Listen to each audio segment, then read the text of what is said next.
really enjoy repeating myself over and over again. I just love when the kids talk back to me. I can't open this jar. See if Mom can open it.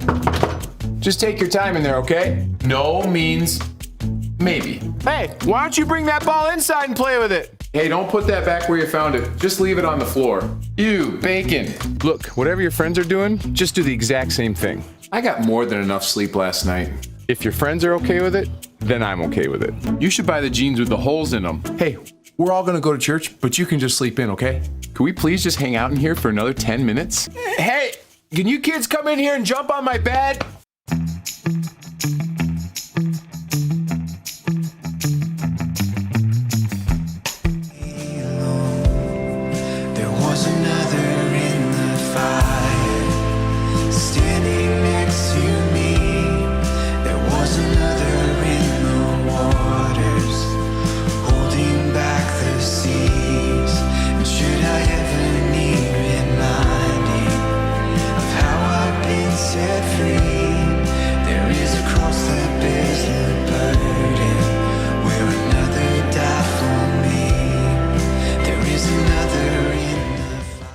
Nou in ons reeks waarmee ons besig is, Beltsatsar, praat ons so 'n bietjie in ons omgewing in, en ons praat so 'n bietjie in ons kultuur in, en ons hoor wat is die waarheid van die woord, ook vir wat in ons kultuur aan die gang is.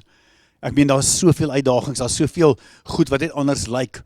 Maar nou kom ons en ons hoor wat sê die Here vir ons binne, ook in ons Babylon, in die kultuur waar ons onsself in bevind.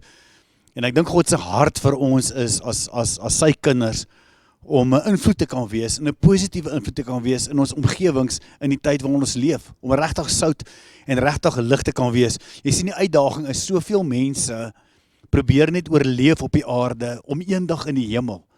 Daar is daai ding van, ek moet nou maar net oorleef, want eendag in die hemel. Maar ek dink die Here roep ons met 'n nuwe verstaan van, maar nou, jy weet, Christus is nou met ons, hy is by ons, die woord is nou lewend in ons. Ons is nou die kerk, ons is nou die liggaam van Christus. En ek dink die uitdaging wat die Here vir ons kom neersit is, hoe lyk ons wêreld anderster as gevolg van wat Christus in ons kom doen het? En hoe maak ons wêreld net eenvoudig 'n beter plek? Ek meen, dis soos met sport. Dink bietjie by jouself. Almal van julle het al iewers betrokke gewees in spansport, en die span is op 'n beter plek as individue beter speel. So as ek wen, dan maak dit die moontlikhede vir my span om te wen groter. En as my span wen, dan beteken dit ek het 'n groter bydrae gelewer. En ek dink dis die ding, as ons dink aan koninkryk, hoe meer ek en jy verstaan van ons rol en funksie om God se heerskappy te kan uitoefen in die omgewings waar die Here ons kom neersit het, hoe meer wen die koninkryk van God, hoe meer is daar die ding van God se eer, God se heerlikheid is op die spel, en die Here kry die eer en die heerlikheid vir waar ons 'n groter invloed en 'n groter krag, 'n groter heerlikheid van God in die verskeie omgewings kom neersit. Nou Daniël se storie gaan oor, hulle was Jode gewees in Jerusalem, en hulle is gevange geneem, en hulle is 1200 km verder gevat na Babylon toe, wat 'n baie negatiewe, baie donker plek was, en die Here kom en hy sit vir Daniël en sy vriende daar neer, waar hulle met die uitdagings van die tyd in die gesig gestaar is om te sê, maar hoe doen ons God se eer, en hoe oorleef ons dit? Maar nie net in terme van oorleef nie, hoe floreer ons in so 'n negatiewe omgewing? En hoe sit ons die vlaggie van God se koninkryk en sy heerskappy neer, waar dit lyk asof dit nie regtig moontlik is nie. En God is besig met ons te praat in terme van dit. Nou kyk wat sê Jeremia 29 vers 7, hy sê, dra ook julle deel by vir die vrede van Babel, waarin ek julle in ballingskap laat gaan het. So met ander woorde, daai vrede is wholeness, is die Engelse woord. Dit beteken om voorspoed te kan belewe binne in die konteks van daardie. So die Here kom en hy sê, ek het toegelaat dat julle soontoe gaan. En binne in daai plek, in daai Babel, is dit 'n plek van floreer, is dit 'n plek van die heerlikheid vir God. En ek dink dis die vraag wat die Here vir ons kom vra, hoe lyk dit vandag in ons lewens? Nou sê hy, bid tot die Here sodat dit goed sal gaan met die stad waarin julle bly. So as dit goed gaan met ons, gaan dit goed in die stad. Maar hoor nou wat sê hy, as dit met Babel goed gaan, sal dit ook met julle goed gaan. So God kom en hy sê, stadstransformasie gebeur, waar die heerlikheid van God is, waar mense die koninkryk van God beleef in hulle individuele lewens. En hoe meer dit gebeur, hoe meer maak dit ons stad na 'n goeie plek. Maar ook wanneer die stad op 'n goeie plek is, dan is ons op 'n goeie plek. Dan beteken dit ons floreer. Die stad floreer, ons floreer. Ons floreer, die stad floreer. En iets van daai is waarvoor God vir my en vir jou roep om in die omgewings waar die Here ons kom neersit het. By die werksplek, en by die huise in, op 'n sportterrein en daar waar ons beweeg, waar ons inkopies doen. Jy weet, waar ons saam kuier, waar ons mens wees. Daar kom die Here en hy sê binne in daai omgewing bid, dat dit sal goed gaan met die stad. Want wanneer dit goed gaan met die stad, gaan dit beter gaan met jou, gaan dit goed gaan met jou. As dit goed gaan met jou, dan wen die stad ook daarby, dan gaan dit beter gaan met die stad. Jy sien, die uitdaging is, 84% van ons land sê hulle is Christene. Maar die vraag is net, ons sien die realiteit van God se heerskappy nie op al die omgewings nie. En ek dink dis 'n bietjie die uitdaging waarmee ons sit. Hoe impakteer ons hierdie kultuur waar ons is, sogenaamde Christendom, maar die vrug is nie noodwendig daar nie. Dis soos met Babel. Jy weet, ek meen, Daniel hulle was gekonfronteer met waarseers, met 'n klomp okkulte, met satanisme, astrologie. Daar's 'n klomp negatiewe goeters wat die invloed aan die koning toe gedoen het, wat die invloed in die mense, wat die opinievormers gehad het. En dit het 'n effek gehad op die samelewing. Dit het 'n effek gehad op die mense van die stad. Dit het 'n effek gehad in die koninkryk waar hierdie konings kom heers het. En die Here roep Daniel in 'n omgewing en sê, wees julle 'n ander invloed. Kom julle van die teenoorgestelde gesindheid af. Kom julle met my lig waar daar duisternis is. Kom julle met my lewe waar dit lyk of daar dood is. Kom julle met integriteit waar dit lyk of daar korrupsie is. Kom julle met morele waardes waar dit lyk of daar 'n morele verval is. En dis waarvoor God vir my en jou roep om 'n verskil te maak ook binne in daai konteks. Nou dis wat Jesus kom doen het. Jesus van die dag dat hy begin bedien het hy die koninkryk van God verkondig. En hy het aangehou daarmee, selfs nadat hy opgestaan het, tot en met die hemelvaart, het hy net die koninkryk van God die hele tyd gepreek. En sy disippels het, nadat by die hemelvaart, en hulle gevul is met die Heilige Gees, het hulle die koninkryk van God verkondig. En was hulle verwysingsraamwerk, ons verkondig die koninkryk van God. Jy sien, want die woord ekklesia is 'n Romeinse term, van waar hulle die Romeinse ryk in 'n stad gaan neersit het en gesê hierdie soldate, hierdie ambassadeurs verteenwoordig die Romeinse ryk en hulle verander die kultuur in die samelewing dat dit lyk soos Rome. Wat wanneer die keiser daar aankom, moet hy kan tuis voel en kan sê dis die waardesisteem van die Romeinse ryk. Dis die Romeinse reg wat binne in daai omgewing neergesit word. En iets van dit is wat gebeur met Daniel hulle. Hulle gaan na 'n plek toe wat donker is en hulle gaan sit die heerskappy van God binne in daardie konteks neer. Nou wat verskriklik interessant is dat die Babiloniërs was ook mense gewees wat innoverend was en hulle het in die samelewing het hulle baie vooruitgang beleef. Ek meen, hulle het goed soos, wat hulle ontwerp het, was iets soos byvoorbeeld die kleiwiel, waarmee potte gemaak is. Dit kom van die Babyloniese ryk af. Dis hulle inisiatief gewees, hulle kreatiwiteit. Ek meen, die gedagte van 'n seilboot kom van die Babyloniërs af, om seile te maak, en hulle gebruik die wind om hierdie bote verder te kan vat, en nie net roeibote nie. En dan het hulle ook baie impak gemaak in die taalgebruik en in die liturgie. Waar hulle gesê het, hoorie, maar ons gaan boeke begin skryf, jy weet, en goed wat op mekaar kan volg. So dit was 'n baie innoverende, kreatiewe omgewing gewees. En nou roep die Here vir Daniel hulle, en hy sê binne in daai konteks, waar die okkulte bestudeer word, en waar die liturgie is, en waar daai kreatiwiteit in verskillende omgewings is, wees julle 'n goddelike, 'n koninkryk invloed binne in daardie verskillende konteks. Nou hoor gou wat gebeur. Die Here kom en hy roep hulle om voorspoedig te kan wees in 'n negatiewe omgewing. So roep God vir my en vir jou om voorspoedig te kan wees, om vooruitgang te kan beleef binne sulke omgewings. En daar's so 7 areas in ons lewens waarvoor die Here ons roep om vooruitgang te kan beleef. Die eerste area is in die aard van die saak, die area wat praat van ons geestelike verhouding met die Here.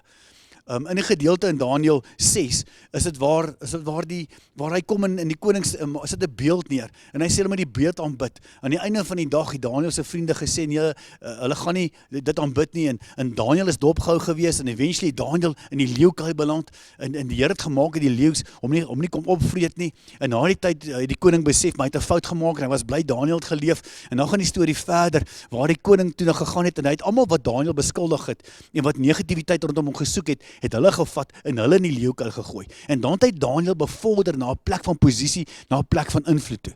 En so gebeur dit ook in ons lewens. En uit hierdie hoofstuk 6 uit is daar 'n paar beginsels wat ons sommer net wil leer. Die eerste een is ons geestelike voorspoed wat die Here daar vir ons kom neersit het. Daniël 6 vers 11 sê: toe Daniël hoor dat die wet onderteken is, het hy huis toe gegaan. Hy het daar 'n venster gehad wat oop was in die rigting van Jerusalem. En hy het daar 3 maal 'n dag op sy knieë gegaan en tot sy God te bid en om God te loof soos hy gewoond was om te doen. Dit praat van verhouding met die Here, né? Dit praat van 'n dissipline. Maak die venster oop. Kyk in die rigting van Jerusalem, die stad van God, né? Met ander woorde, dit wat hulle daar beleef het, kom sit hulle in hierdie omgewing neer. En dan het hy aanbid en dan het hy God geloof en geprys soos wat hy die gewoonte gehad het. Dit praat van 'n lewenstyl wat ingetap is en wat praat van groei in verhouding met God.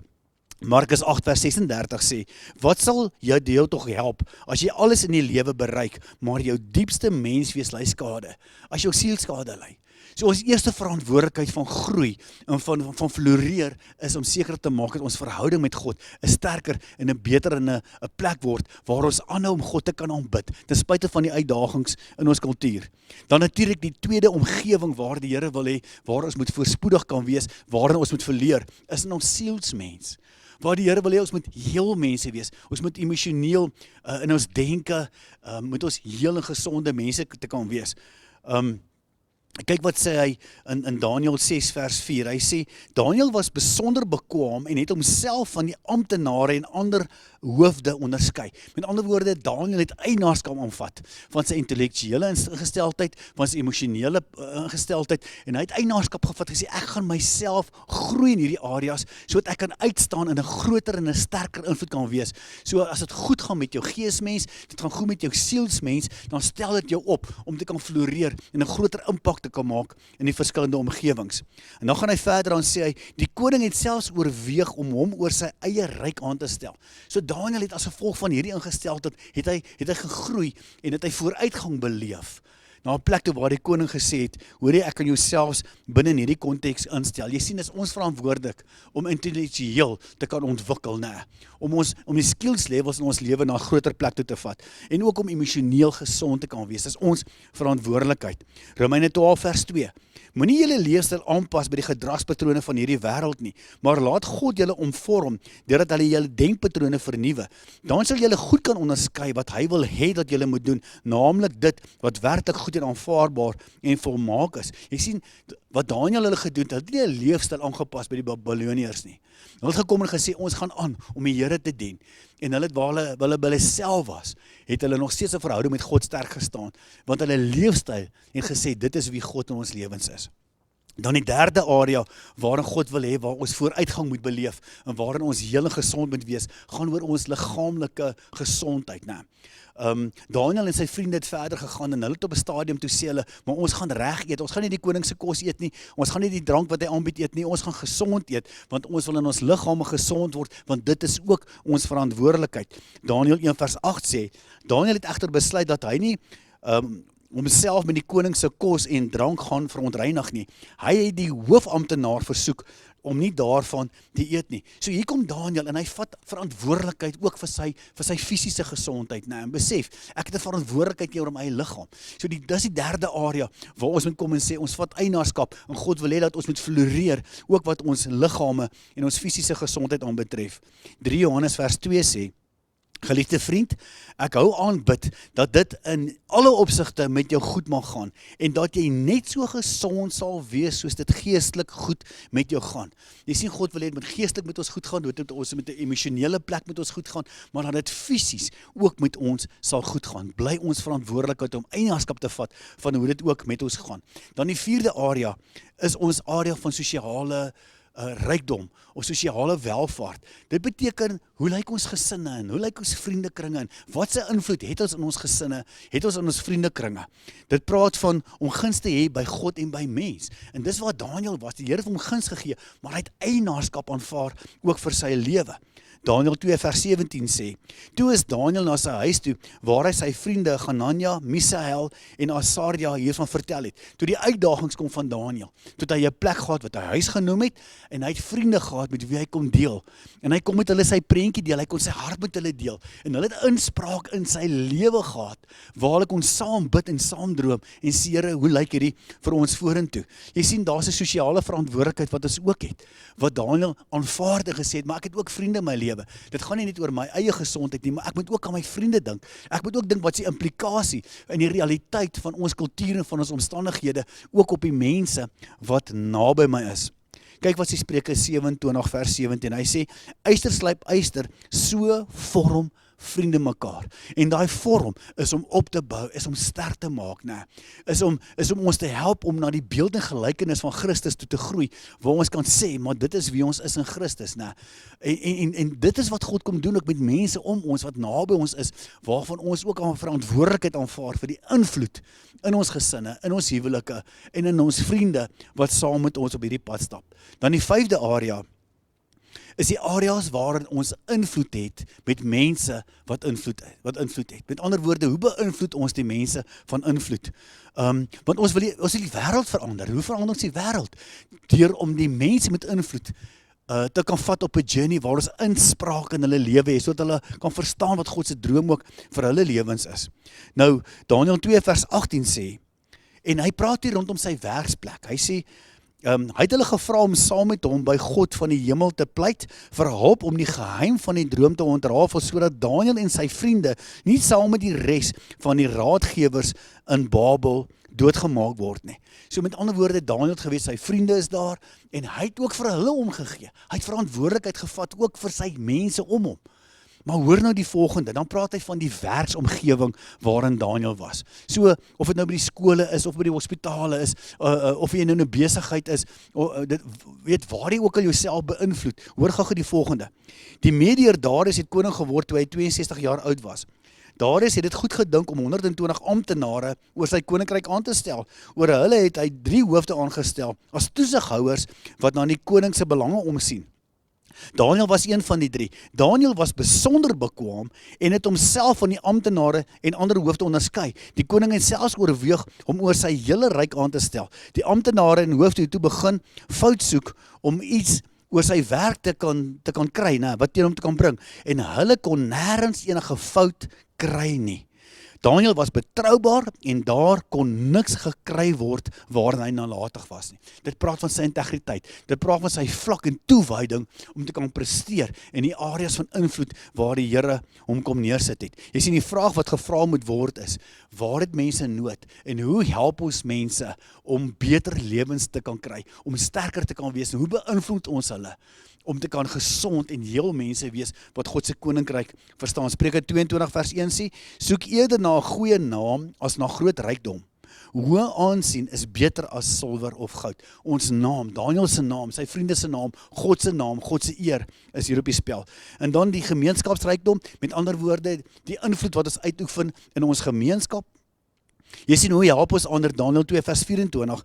Daniël is toe na Arjok toe, wat die opdrag van die koning gehad het om die raadgewers in Babel dood te maak. En hy het vir hom gesê, moenie die raadgewers van Babel doodmaak nie, bring my voor die koning, dat ek sy droom vir hom kan uitlê. So Daniël het gesê, maak dood hierdie klomp towenaars nie. Hy het gesê, geef my die geleentheid om hulle te kan red, dat ek kan inspraak in hulle lewens gee. Geef my die geleentheid om inspraak ook by die koning te kon gegee het. Matteus 22 vers 39 sê, hy sê die tweede en ewe belangrikste opdrag is, jy moet jou naaste lief hê soos jouself. As ons wil invloed uitoefen in ons omgewings, moet ons naastes, ons kollegas, regtig kan lief hê met die liefde van Jesus Christus. En dan die laaste omgewing, die laaste area waar God wil hê ons moet kan vooruitgang beleef, gaan rondom ons nalatenskap, die generasies na ons. Nou wat gebeur het met Daniël, is dat toe hy nou nie in die leeukuil oorleef het, toe het op die plek gekom, waar die koning gesê het, maar luister, vat daardie mense wat aanklagte teen Daniël gebring het, gooi hulle binne in die leeukuil, die kinders, die vrouens en daardie mans. So gesinne word geraak deur die besluite wat mense om ons neem. En ek en jy het 'n verantwoordelikheid om ook in die volgende generasies wat na ons kom, inspraak ook in hulle lewens te kan neersit. En hoe gaan ons verder met daardie? Ek dink aan Daniël 6 vers 25, die koning het toe beveel, dat daardie mans wat Daniël wou verontreg, saam met hulle kinders en vroue in die leeuhok gegooi moes word. Hulle het skaars grond gevat in die hok, of die leeu's het hulle verskeur. Die verantwoordelikheid wat ons het na ons eie kinders, en na die gesinne van die mense om ons toe.